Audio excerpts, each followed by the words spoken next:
But honestly, I just don't think any league has ever done it right.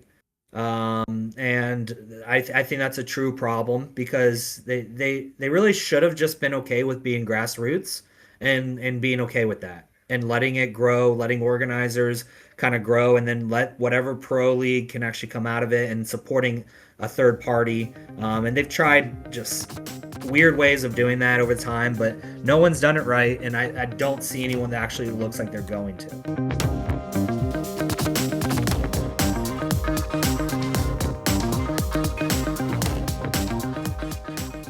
Start streaming, start recording. Let's get Oh yeah, this. what channel will this be on? I Oh, want to yeah, twitch.tv/the GDEX. Okay. Yeah, go ahead and please share. And then while we're here, let me. All right. Sound is good.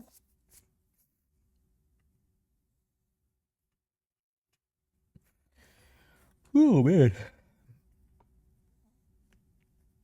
And then I have an interesting thing we can talk about it on air just to kind of get your thoughts on for GDEX this year. So anybody watching can see a little behind the scenes organization talk if they want.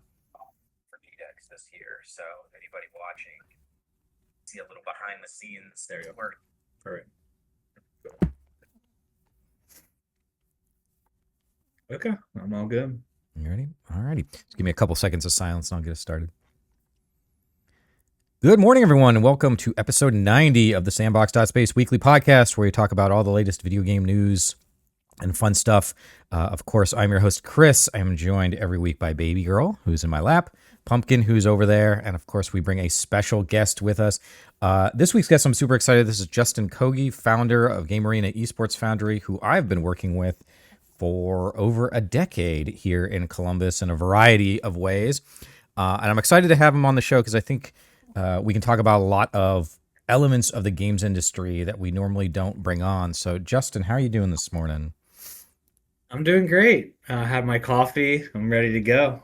Nice. Yes, I just made mine. So, do you want to give folks just a little bit about you and Game Arena before I get started? Yeah. So just growing up, I played a lot of video games, and that was kind of my shtick. And then going through high school, I was number two in the nation at NCAA football back in 2006, and didn't have anything to show for it. Being the best in the country at something, and then still going through high school and not making any money or anything. So it was my first day of business school at Ohio State. I learned about business structures, and I knew I wanted to open up a place for people to play video games together, compete in tournaments, and just have something, a third place to go. So I worked on that for about 5 years. Actually, I think I met you before I actually got funding.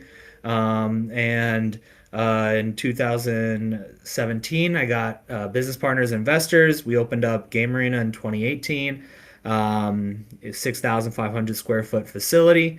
Had 60 70 computers, and we were hosting competitions, and everything was great. Year Fortnite, everything, and then COVID happened. Worst business model on the planet.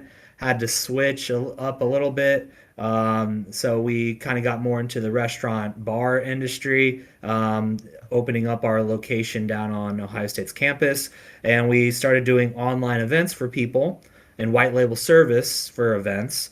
And that kind of led us to doing big events after COVID, really expanding. And we started to kind of bring all of our equipment and event services all around the country. And our biggest event every year is called CECC. It's down in Arlington, Texas, the last 3 years at Esports Stadium Arlington. 100 colleges all travel down there for competition. It's basically a national championship for some popular esport titles. And just love to create the infrastructure for esports because that's what I didn't have when I was a kid. Yeah.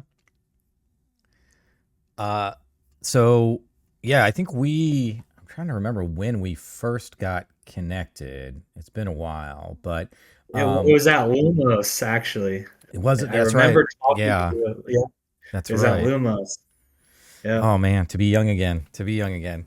Um, Yeah, so we've worked together on GDEX. You've helped us out on the sort of esports side and helping to do just tournaments and stuff, which is something that we've always kind of liked doing. But esports is pretty hard, and I know that you were doing a lot of pretty big things, and then COVID hit, and that kind of disrupted the space a bit. So has the esports world come back from COVID? Like I as someone who's not as in it as I am in like the game development side, it seems like esports kind of hit a wall for a bit and hasn't been able to maybe find its way up and above. But what are your Yeah, thoughts on that?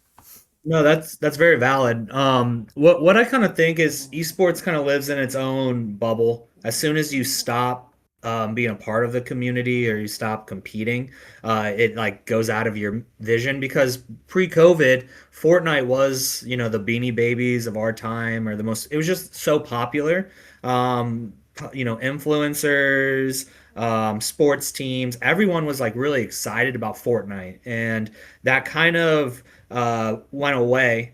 And then after COVID, we were kind of just seeing this weird, they're calling it like an esports winter or an esports bubble, where a lot of the money that was raised for esports pre-COVID was, back of a napkin, no business plan. So a lot of these companies basically failed and lost their investors a ton of money. And then VCs and investors just talk to each other. So anyone new looking at it just kind of looks at all the failed stuff. But video games became more popular than ever after COVID. Still probably is.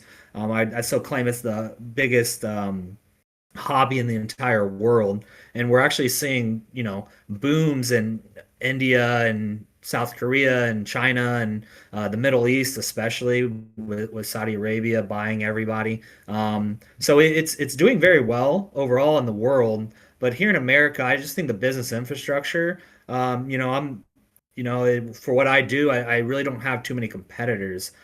So it seems like everyone that kind of got into it without really understanding the market failed and created a bad reputation, especially with sponsors as well.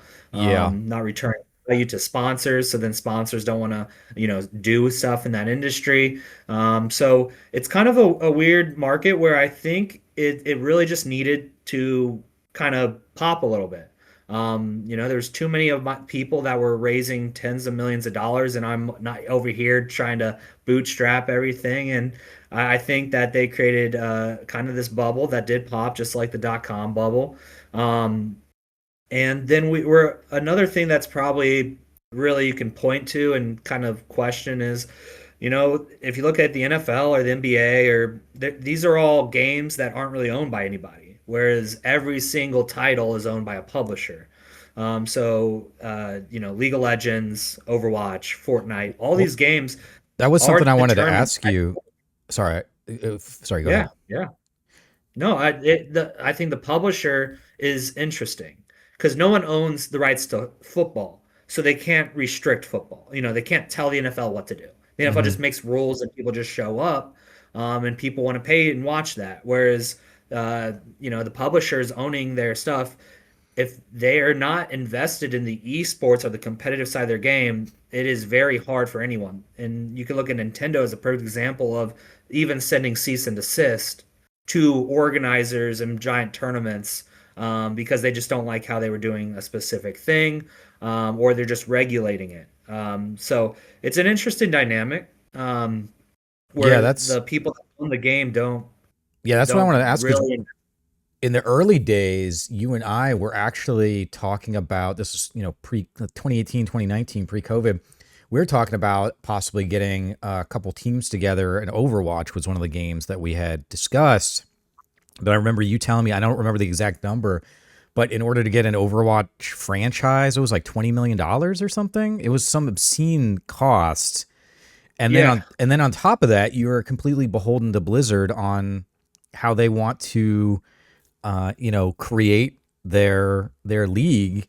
And then on top of that, and this is one of the things that I think really hurts esports in general from a consistency of spectator standpoint, is that as soon as the game dev changes anything about the game, it changes team dynamics, player dynamics. It just completely reverts the game. Where you can't really do that. Like, yeah, there's some rule changes in like football, right? In the NFL, which change the game, but like you can't change gravity and you can't change like human biology, right? So the core infrastructure of how the game functions cannot be changed by the NFL, but that's not true with a video game. Yeah. I was thinking about this a lot because the problem I think is that they have to appeal to try to, 100% of their people that play the game. Diablo is a perfect example of, 90% of people stop playing the game after they beat the original campaign. And then you're that's who's buying the game. Then the other 10% want so much content, so much catered to them. And then you can even get into the fraction of people that really would fall into that esports category of any game where it's the top 1%. So what I think for a game like, League of Legends is esports is less than 1% of their population. Everyone else plays it either casually, semi-competitive, but not professionally. Mm-hmm. And then they look at that professional as, hey, this is only 1% or less of our demographic. We're not going to make money off of that. But they don't realize that that incentive of seeing pro league, for every other sport, caters all the way down to youth and everything, where there's incentive, there's, a reason to strive to get better. And I just don't think that publishers have accepted that. And also, I mean, publishers are building video games. They're not creating esports infrastructure. They're not, in a lot of ways, they're not even sports people. So they don't even understand why traditional sports are successful. They don't understand that, for you to have thousands of people playing youth soccer, you need a pro league for soccer because that incentivizes everybody. Colleges to recruit, high schools to have teams to recruit into colleges. So that they're not creating any of this infrastructure that is typically needed for any sport to thrive.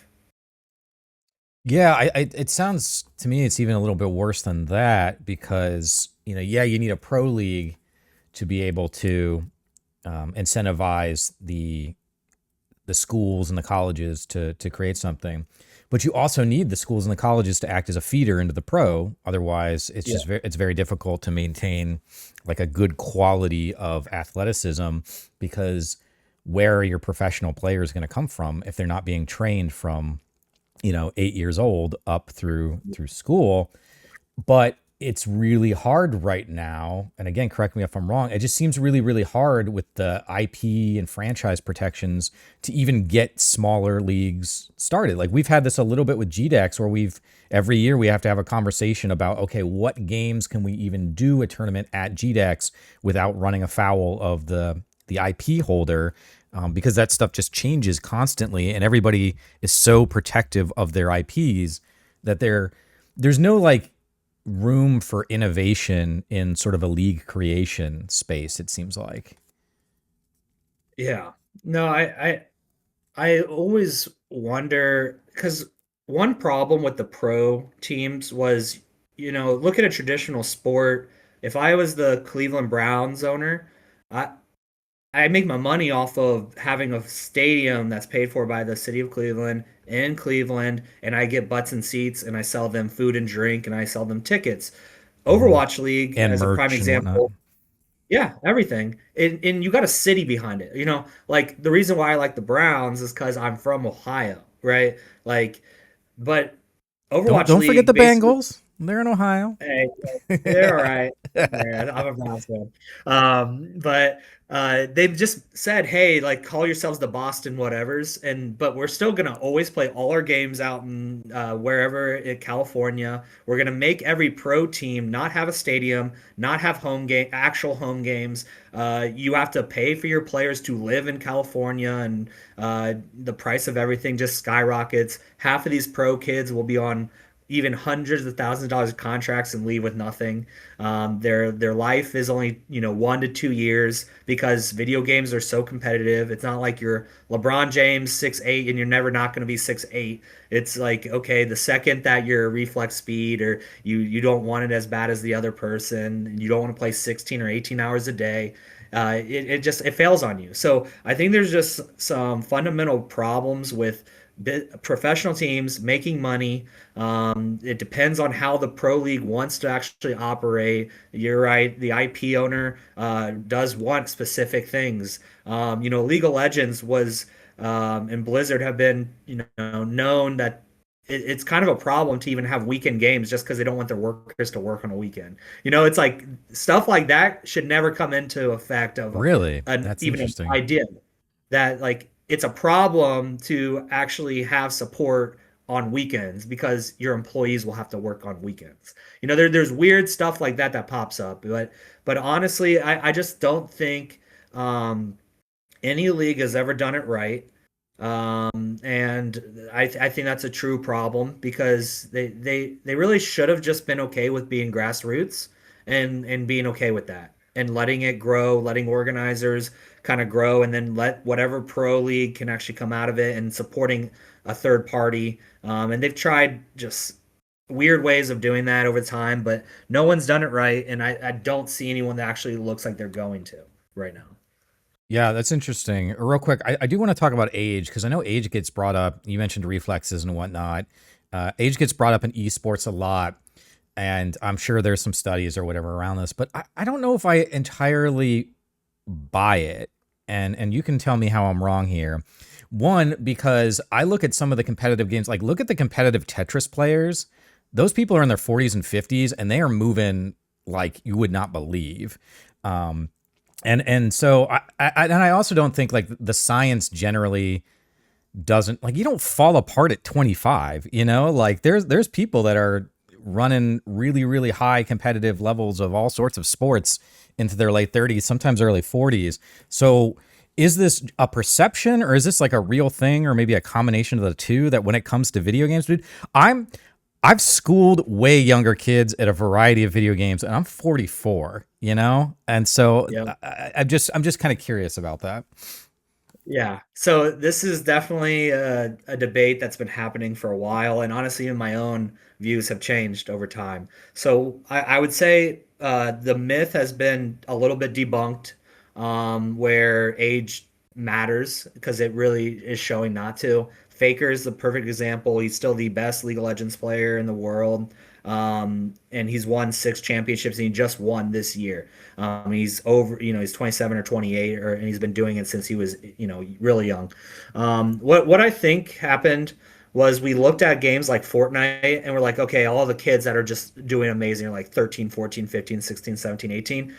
But what I've kind of started to compare it to is if I took soccer and you have a kid that starts at the age of 16 playing soccer, they're not going to be that good in today's world because there's kids starting at 2, 3, 4. So they're building years of fundamentals and coaching and technique that become ingrained in them.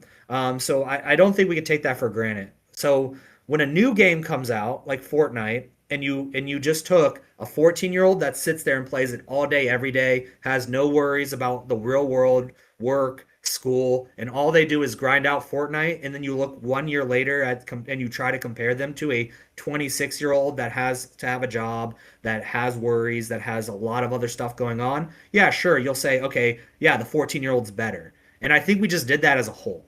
Mm. There was a few years ago where they asked a CS Go coach this exact question. He said, when you're young, you don't have worries. When you're older, you typically have a lot of worries. You got stuff you got to do. You have other obligations. You can't play the game 16 hours a day. And then people were trying to rail him for that. They're trying to say that he doesn't always talking about kids reflex. Like I truly think that reflexes are just anticipation. And if you've seen something enough and you played the game enough, you can have the same, close reflex. I Yeah. think they've even shown reflex tests like none of these decisions are coming down to zero point 0.1 milliseconds. My reflex time is still 1.6 milliseconds.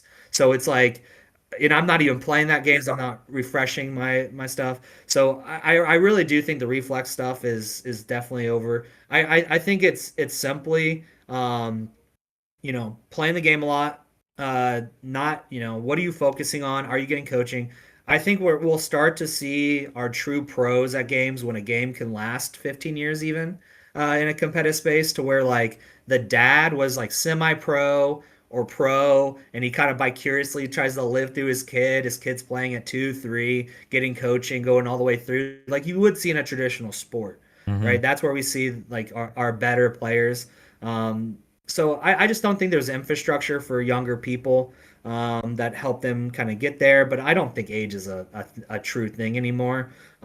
Think you'll see some world championships at games won by 40 plus and even older than a traditional sports would ever allow you to do. Okay, yeah, that just always kind of hit me because I think that I think you've definitely hit on one thing, which is that the video game industry, and people forget this, it's not that old. It's about 40 years old in the way we think about video games, kind of starting with like the NES. And you compare that to sports, which are in some cases hundreds, if not thousands of years old, music and whatever. But, you know, when you're talking about like reflexes and all of that, I mean, there are some guitar players that are in their 50s and 60s that are shredding. And a lot of it just has to do that they've had the time to burn those, you know, those grooves into their brain, the mind body connection. And then there's also something I always like to bring this up because I don't think us gamers get enough cred, but there's a lot of studies that show that people who regularly video game are better at a wide variety of just everyday stuff like driving. There's research that shows that surgeons who are also video gamers are faster and produce better results with lower. 36% better. What They're was that? 36% better. They're 36% better at their job. Yeah. So Surgeons that play. yeah, it's one of those things that I think that people get, um, you know, they just get better at because games require you to like be handling so many things. Plus, obviously, the mind body, you know, eye connection, that's a part of it. But I think games just have a tendency to like really, it's like these massive problem solving Yeah. tests that they're constantly I putting you think into. I always call it the gym for your brain. So each different game can work out a different part of your brain. I mean, we work a lot with seniors, 60 plus, where every Tuesday we have 40, 50 seniors come down to Game Arena and we work with them and the data's there. It can completely, you know, fight dementia. It's really actively using your brain as a constant challenge, and it's like a muscle, so the more you use it, the better you get. I think it increases. Something interesting that I noticed in my personal life was in high school I wasn't very fast at doing tests, and I picked up the game League of Legends, and League of Legends kind of makes it so that you're kind of operating on microseconds of decision making. And I think after about 2 years of playing that game, when I went to college, I turned in my paper first every single time, like every single time, because my brain would get to the decision so quick because I'm playing a game where for about 40 minutes straight, you're making tons of decisions and your decision making speed has to be 2, 3, 4 seconds. So I could feel it training my brain to get to the result that I needed it to get to very fast. Hmm. And you know, if you increase dopamine during those times, which video games typically do, and if you're just using that over and over and over again, you also get failure, which Yeah, again I was helps gonna you. say I think a big part of games is that they teach you to test out solutions without worrying about failure. I notice a lot of folks in my day to day existence they get so hung up on like decisional paralysis and the potential of failure, and then I always ask them as like if you really stopped and think about it, if you fail, what is the real repercussion going to be? And 99.99% of the time, the repercussion from failure is almost non existent, right? And in video games, you're just used to failure, like because you're constantly being challenged. Yeah, no, in the entrepreneurship world, that's failure is what you have to be, you know, accept. I've only gotten better from my failures, for sure. Every time I fail, you know, I actually think I leap forward. So I don't feel any pain from failure due to the fact that, you know, I know over and over and over again that it's propelled me to do something better in the future or be Sure. more prepared the next time. Yeah, yeah, absolutely. So I guess before we kind of wrap up this little segment here, you mentioned that you didn't think any of the esports or the IP franchises have done it well. What would be your top, like, I don't know, two or three suggestions of things to implement or do to do it right? So the thing that I've learned where I see people at having fun is being able to show up with a team or their friends and have some sort of goal that's realistically obtainable. So what I'm basically saying is like Super Smash Brothers has probably given us the best grassroots insight to that, where pretty much every city in America, pretty much every single week has some form of a weekly where you can just go and be a part of a community. You could be the O2 person that shows up, they just play, they never win, and they just have fun being a part of that community. And then you could have the person that makes a little bit of money, $50, $100, and they're your hyper competitive, and they also have the purpose to go more. MLG had something that I just don't think that they're a little bit more ahead of their time, where all they did was convention center circuits where they had, four or five titles that, you could feel like a pro for one day or a weekend, where you could they would go to different cities across America and you could compete in Halo or Call of Duty and everything, and they would stream it. But me as a group of five people could just go and play in that. That's gone away in most parts. Like even Game Arena, we're like one of very like a handful of people that try this, even in Columbus. Um, there's no purpose for your group of five friends to have something to look forward to practice together, to constantly go towards. Everything is just catered to play by yourself until you get in the top 100 of a video game, find a team at that point, Mm, and then you can become maybe a pro. But even then, we've seen people in the top 50 of a video game not go pro. So there's no way, there's not really a path to doing any of this. So it's unobtainable. So no one tries. So you don't have your group of five friends that just play. Everything's gate kept. So what I would say is we need the publishers to just figure out how to give, these festival type events in local communities across the country. It could be so grassroots, you don't even have to spend that much money to pull them off. But I would just have more reason for the group of five or the group of four, the solo players to play your video game and have fun and be a part of a community. Because the best experiences that I've ever had in video gaming, when I always think about it, is LAN parties. It's going to my friend's house and just all of us playing video games together. Kids don't do that anymore. They have no idea how to do it yeah. because every game is own your own computer, your own copy of the game, your own internet, play it online, and there's a lot of skill disparities and everything. So it just doesn't they don't create the reason for people to actually play their games as friends. Yeah, yeah, totally. I mean, I grew up in a different time where you had to land them up. You had to cart your heavy ass computer to someone's friend's house and the monitor and everything because it just, I mean, you didn't even really have the internet infrastructure to handle that Well, and stuff. think But about those memories you have. Are any of them of the game?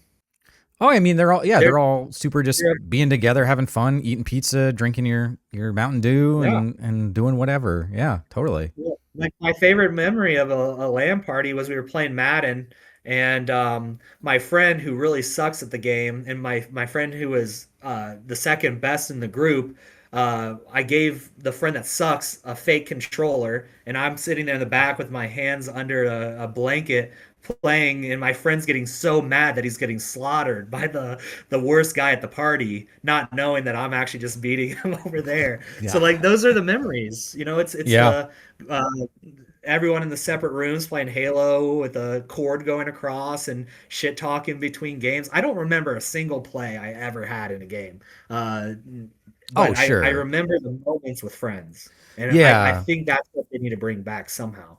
Yeah, those exciting moments where you just like, there's like that tension and everyone's watching and it just goes boom and everyone's like, yeah, and you don't necessarily remember the exact play, but you remember the feeling that you had. I used to do the closest I probably got to. I did play some competitive Quake 3 arena a little bit, and I was pretty good at that. But that was like way back before they really had esports and any kind of thing.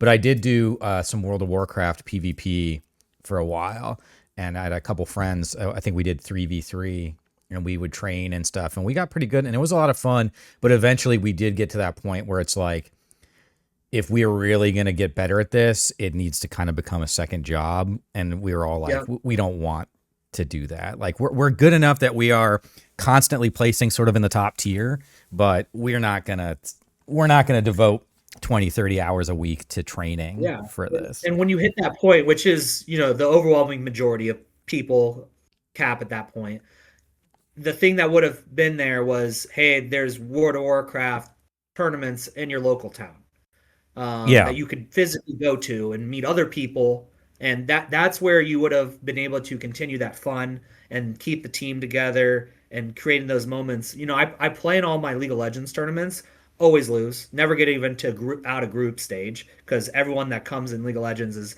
Master Diamond 1+, and it's really hard to beat these college teams. But the my team that always loses looks forward to it just to play some competitive matches, have a few practices before, and then go and get dinner after. That's what we do. That's why we do it. And it's just it's a travesty that no one really has that at all in any games. I have to create that for myself, right? I've created the moment that I need for myself, and other people get it. But there's not many other things like that in the entire country, and it should be happening, and it just doesn't. Yeah. Yeah. The other thing you're hitting at that I think is important when we talk about, we talked about like surgeons and whatnot. Oops, sorry, babes. Here's baby. She wants to get down. Is those soft skills. It's those, okay, now we are working together as a team and we're learning how to do, strategy and just all those opportunities for people to learn how to do communication and collaboration that really does help. Like I say this all the time, and when I talk to people that aren't in the video game world, I think they look at me like I'm a lunatic. But I used to be a raid leader in World of Warcraft when I was in my early to mid 20s. It wasn't something like I sought out to do. It's just I kind of became it. We had our like main raid group, and then we did a secondary raid group that I led. And that, I mean, you're talking about, this was an early Warcraft, so it originally was like 25 and then went down to 10 people for the grid. So Yep. I'm coordinating, 10 people from across the world in different time zones to try to handle these situations. And it really did, it taught me a lot about leadership, a lot about communication, a lot about how to diffuse tense situations amongst, teammates, which is all skills that I practically put into practice every day, which I'm sure you do as well. Yeah, I mean, I would take a raid leader any day of the week as an employee for sure. Because even like I remember I was a recruiter for a raid guild and Mm. like just learned some very valuable skills. And you're right. You could probably have a really good idea that if someone is good at rating and being a part of that culture, that they're probably going to be good in a corporate world or in a just a business environment.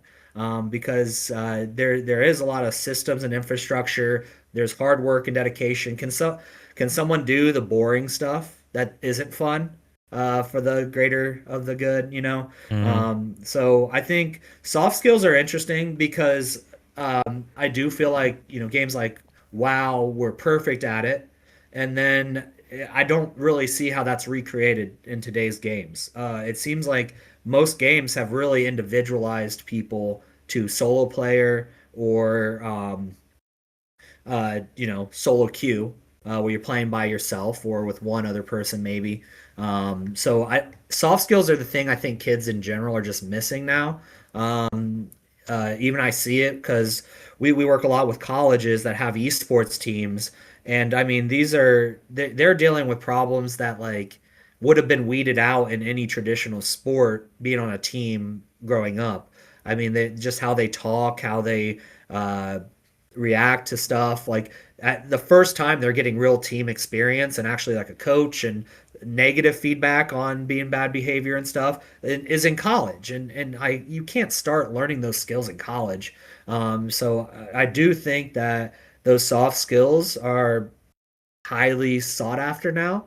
Not as many kids have them, but there are games and experiences that me personally I remember having growing up, and I just don't know if the games industry has recreated that in any way, or if it you know Yeah. is the opposite. Yeah, even in World of Warcraft now, when you sign in for a raid, it's like you just enter into a queue, and it will put you based Oh on yeah, your, bug your stuff is ridiculous. yeah. But like almost all the major raids you can do in a pug now, and a pickup Yeah, group, and in some ways that's nicer because again, back in the day when you're trying to organize 40 people to get ready, like I mean, you'd be spending an hour plus just in like getting folks ready stage, and then you'd be yeah, spending 3 or 4 hours doing the raid. And it was kind of terrible in a lot of ways, but it did force you into organizing and navigating and planning in a way that yeah. games just don't, or at least games like WoW just don't these days. Yeah, Uh, I mean, even like the first wipe, your tank leaves the raid and stuff like that, or like, it kind of encourages people to be unprofessional. mhm. The healer's not healing well, everyone leaves. So it creates, I think, a bad environment too. That's why I still would rather have a raid guild and not pug anything and actually create real consequences if they don't show up or they're not on time or anything. And there was something to, not being too easy than wiping 40, 50 times weeks on weeks wiping at the same boss. Um, Gearing up over time versus it seems like WoW is just worried constantly about retaining people that need a constant dopamine hit. And Yeah, that's all they pivoted towards, right? yeah, yeah. It is a shame. I see this a little bit in. I've been playing Outer Worlds too, and I've been kind of keeping an eye on the reviews from folks. And a lot of people are just like, oh, I'm getting bored, or I got halfway through and then I'm kind of done. And I was like, I personally, I enjoyed the entire game because I enjoyed sitting there and like listening to characters talk and trying to navigate decisions. But that doesn't seem to be where people want to be right now. And there was an article I think last year that talked about how strategy and simulation games are kind of on the way out because it's just not anything that requires time to get into and then time to really spend compared to something like Fortnite where you just jump out of a bus and then you're shooting things. It's just a whole different experience. And I think we're definitely losing something. And then some of it, well, I was going to say some of it, a lot of it just is about money, like everything else, right? They're like, how can we grab your attention, keep your engagement, and then milk it for everything it's worth through battle passes or, customizables or whatever. Yeah. Well, I mean, my get on my soapbox. I really think that just like dopamine addiction is a real thing Yeah. that has been monetized over the last 15 years, especially after the iPhone and the apps on the iPhone and social media. And then everyone learning. I mean, it was like what 2012 to like 2018. Gamification was like the video game or the venture capital buzzword, right? Yeah. Gamify everything. And it probably still is, It, because it, that's how it, you. it isn't actually like when we first started, so we started multiverse in 2012. And so from about, I would say 2013 to maybe 2016, 2017, I could not get out of a meeting without the word gamification being used by And somebody. machine learning, Yeah. machine learning, Yeah. Well, yeah, gamification. we don't talk about machine learning much anymore either. No, that's just AI now. That's Yeah, all it yeah, is. it's just It's AI. But yeah, I definitely think the idea of gamification, and I would oftentimes have conversations with them. I was like, what are you really trying to do here?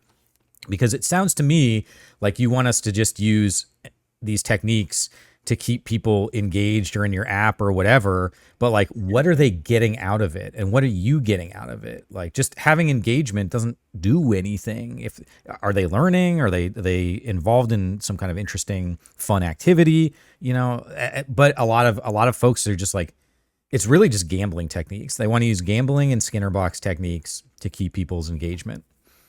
Yeah.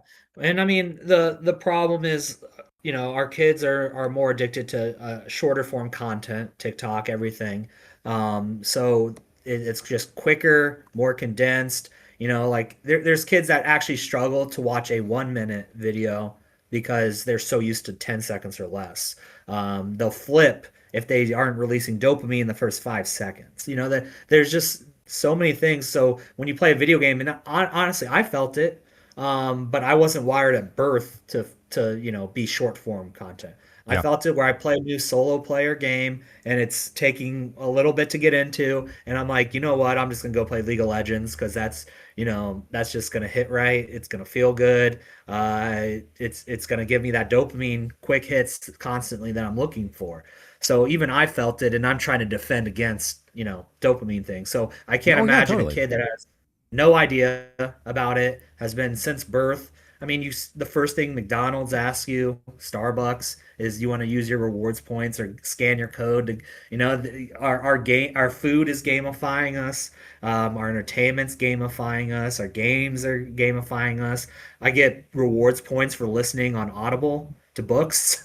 uh, you know, I, Mm-hmm. I I get badges depending on what I did. So I mean, just everywhere in the world, it's just releasing dopamine, and anyone that's ever been dopamine addicted knows that going through life outside of releasing dopamine kind of feels painful. So it makes it so kids can't go 10 minutes at a job without looking at their phone. They struggle to complete basic tasks, and it really takes someone special to not kind of be addicted to it in today's society. Yeah. Yeah. I've actually noticed because I've been so crazy busy lately, that in the mornings I'm really trying. It's still a struggle. Don't get me wrong, but I'm really trying to just have a period in the morning be silent. Yeah. No YouTube, no whatever. I just let it be silent so I can kind of like let my body come back down. Because Yeah. yeah, that dopamine is it's really problematic, and I also think it's really exhausting too, like to kind of perpetually It be is. in that state. Um, yeah, yeah. I really love video games and technology, but I have to acknowledge the potential downsides. Like humans were not the way I think about it is like, let's say this is a really silly example, but like you're juggling a ball, just one ball, right? And you're standing there. And while you're juggling that ball, like the wind is blowing at you. And then occasionally you had to kind of have to move out of the way of things. And then another ball gets thrown at you. And now you're juggling two balls and you have to keep dodging. And eventually you get to the point where you're just juggling multiple balls and you're also dodging whatever's coming at you through the wind. And that's what our brains are experiencing. It's just this inundation of stimulus, and our brains are trying to figure out what to do with all this information because that part of our brain is stupid. It doesn't know, it's like tiger, not tiger, safe, not safe. It's not making high level decisions, right? And it's a rough place to be. And then for video games, there's so many. I'm sure you've heard this, but I think last year, and someone correct me if I'm wrong in the chat, but I think last year there were like 18,000 games released on Steam. When we were growing up, like I think the Super Nintendo in the US had like 700 or 750 games in its entire life cycle, and we're releasing 18 plus thousand games per year. That's interesting. That was something I wanted to actually bring up is you remember the days where you go to the game store and you've kind of seen all the games and you Mm-hmm. go to Blockbuster and you're like trying to play like the 10th game that you're trying because games don't come out that often. Yeah. Like the good titles, like you could go like 1 year and like there's only like three games you want to play. And what I realized that hurts is the community of like Halo or call it like anyone that was, young during the 90s and 2000s up until probably like 2015 remembers like a community around games like Madden, NCAA, Call of Duty, Halo, all these games because there wasn't much to play, so everyone's playing the games. Like if you find a gamer, it's not, oh, I play Fortnite, I play Rocket League, I play a million different games and every answer is different. It was like everyone just plays Halo. Everyone just plays this game. Yeah. Everyone plays this. So it's like we've lost like we have too much media overload because it's, shows, it's movies, it's Yeah. it's music. It's like there's too much that we don't create many cultures around anything anymore. And it doesn't give many people a common thing to talk about. Yeah, I agree. I think I've been watching Pluribus, and I find it very interesting that a lot of people are talking about Pluribus right now and watching it. It's like one of the few shows that has managed to break into a larger consciousness. Um, but yeah, I agree, and I do remind people. I'm not a clinician, but I think a lot of people are really like hard on themselves now, and they're exhausted and they're burnt out, and everybody's got you know various whether it's ADD or ADHD or whatever these things are.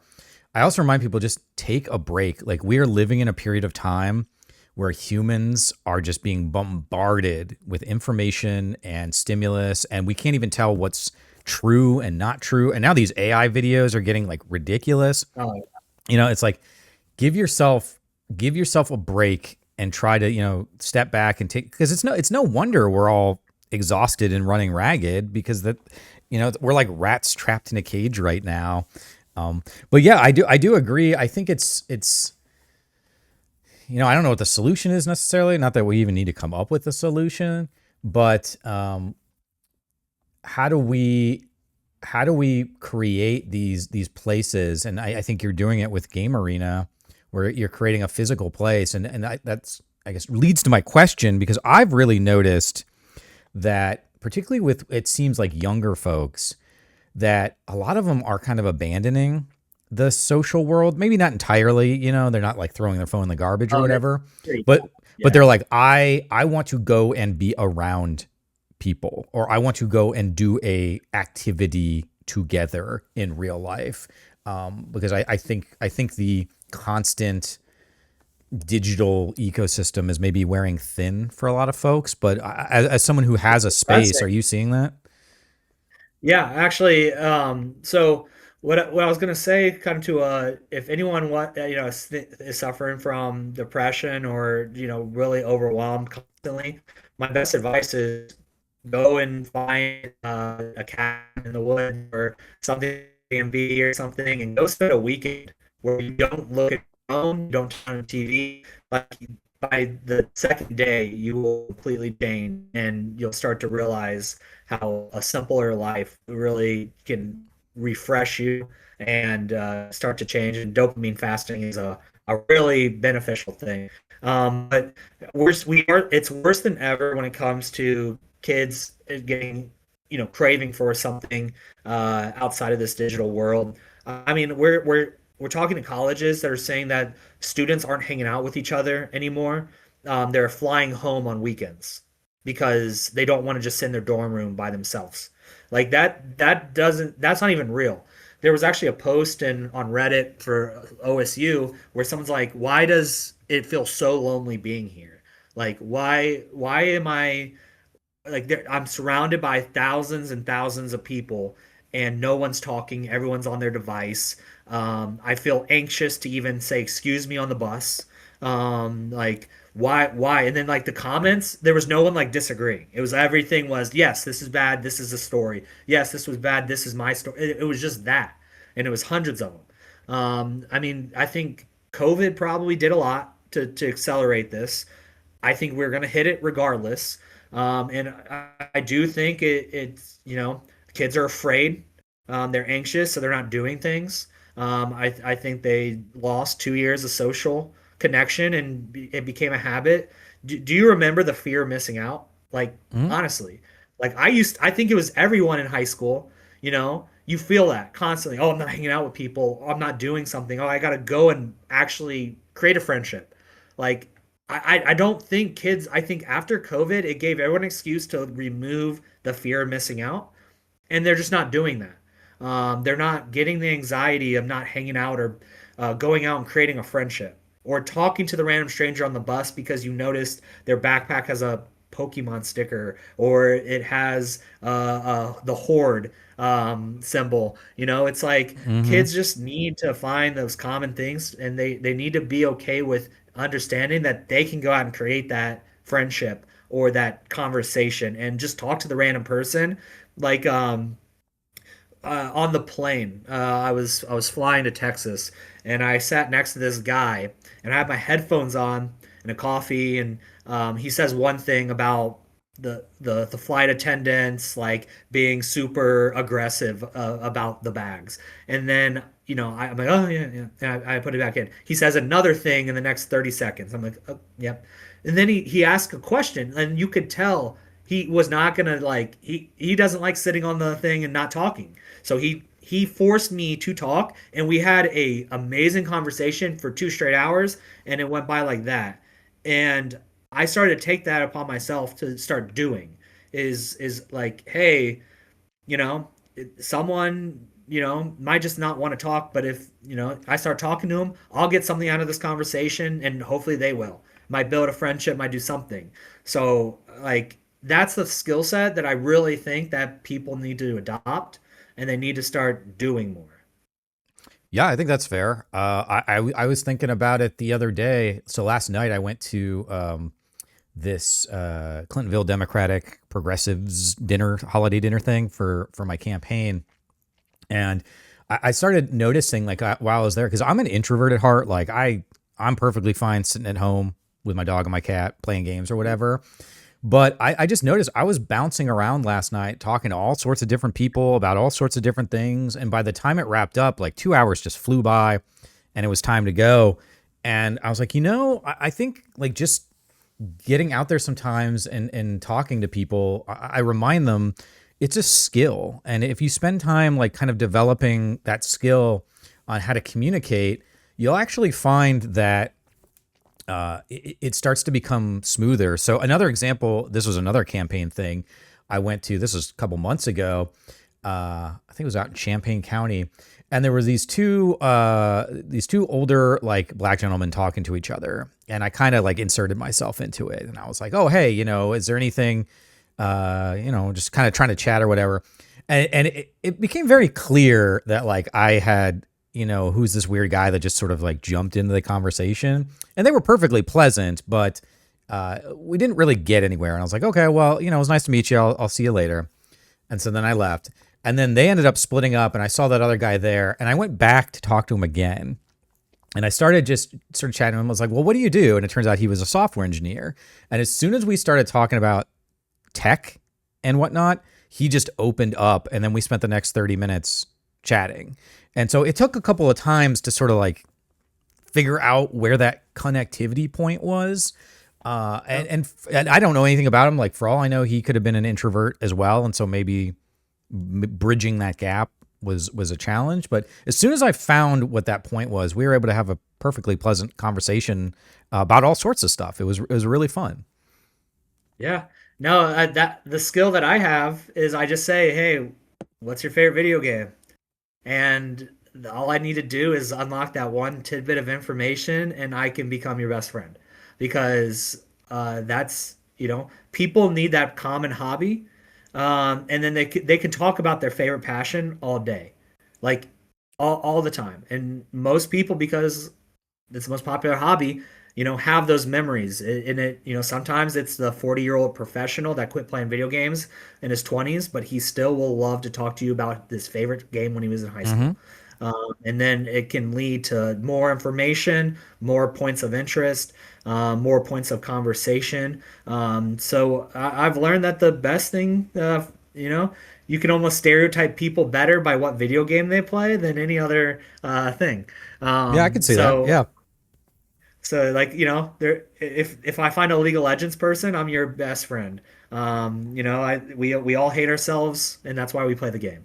Uh, just joking. Yeah. But But it is interesting. Like because I host pretty much every different type of game at some point, and you can really see it's almost the same type of person in their emotional and like how they think. It's very common amongst gamers. Like Overwatch players can fit a demographic. Smash Brothers players, if you know one, you know like all of them. Like it's interesting to see that it's like the easiest way to stereotype people is by what video game they enjoy the most because there's probably certain like things that that game provides for them emotionally, just how they operate. Like League of Legends for me is that competition. I love sports. I was always highly competitive. I want to be the best at everything. League of Legends is the best at providing that for me. So when I meet someone else that plays that game, there's actually a really good chance that they're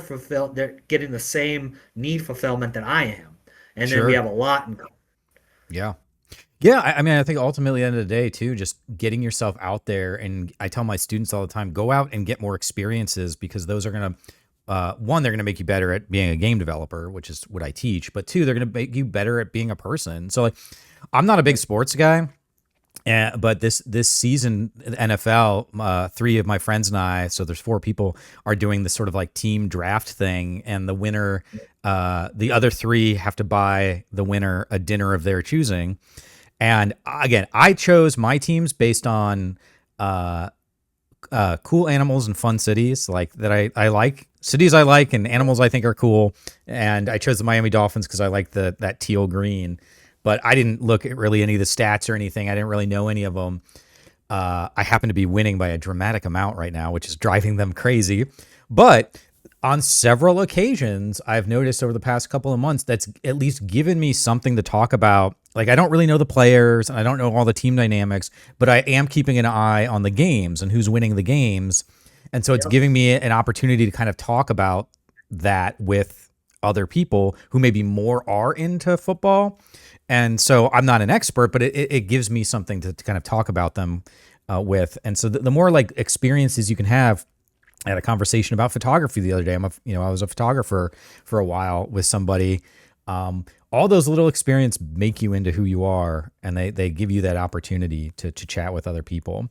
Well, I think we're getting close to the end here. Before we end, I do want to mention that it's this Saturday, right? That the Cog, the Central Ohio Game Dev Group, is hosting their holiday event at Game Arena. Is that correct?